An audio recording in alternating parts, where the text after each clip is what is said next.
To change your Fantasy Premier League team name, follow these steps for a quick and smooth process.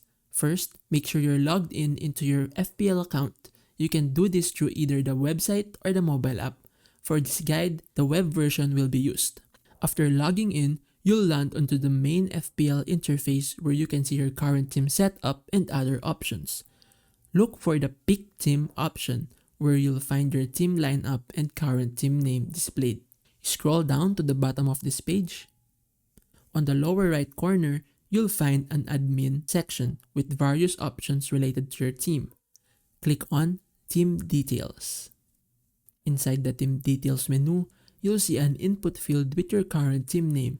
Delete the old name, then type in the new name you'd like for your team. Make sure it adheres to any naming guidelines FPL may have. While in the Team Details section, you can also adjust your team kit design. Choose different colors and styles to personalize your team's look. Once you've made all your adjustments, scroll down to the bottom of the page and click Update Details. This will save your new team name and any other changes you made. And that's it, your FPL team name is now updated.